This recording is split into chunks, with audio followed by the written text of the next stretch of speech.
میرے بھائی نے سوال پوچھا تھا کہ کوئی شخص قرآن کی تلاوت کر رہا ہو اور اب پارہ ختم ہو رہا ہے لیکن سورت ختم نہیں ہو رہی، تو اب وہ کیا کرے کہ پارہ ختم کر دے یا سورت پہ جا کے ختم کر کے ختم کرے؟ کیا کرے؟ دونوں طریقے سے کر سکتا ہے، اس میں کوئی وہ نہیں ہے۔ اب جیسے میری عادت یہ ہے کہ میں رمضان میں یعنی 30 روزے ہوں یا 29 ہوں، ٹھیک ہے، تو وہ جو آخری دن ہوتا ہے پھر اس دن اس حساب سے ہم تلاوت کر لیتے ہیں، تو میں ایوری ڈے پارے کے حساب سے تلاوت کرتا ہوں، یعنی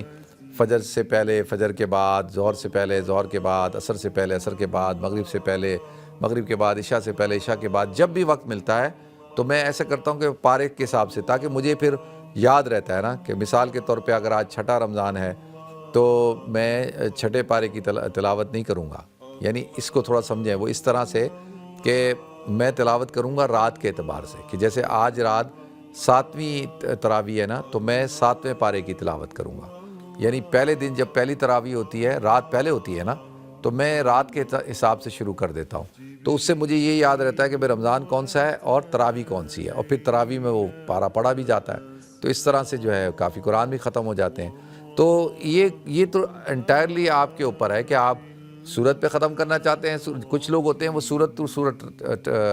تلاوت کرتے ہیں، کچھ ہیں وہ پارے کے حساب سے تلاوت کرتے ہیں۔ تو یہ جو 30 پارے جو ہیں، ان کا جو کانسیپٹ ہے وہ یہ کیوں ہے؟ وہ یہی تو ہے کہ مہینے کے 30 دن ہوتے ہیں، تو لہٰذا جب مہینے کے 30 دن ہیں تو ایوری ڈے آپ ایک پارہ پڑھیں گے تو مہینے میں آپ کا قرآن ختم ہو جائے گا، ٹھیک ہے جی۔ اور اگر بہت ہی زیادہ ماشاءاللہ آپ قرآن پڑھنے والے ہیں تو قرآن کی 7 منزلیں ہیں،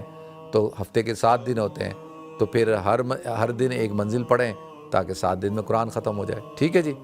تو اس طرح سے آپ کر سکتے ہیں۔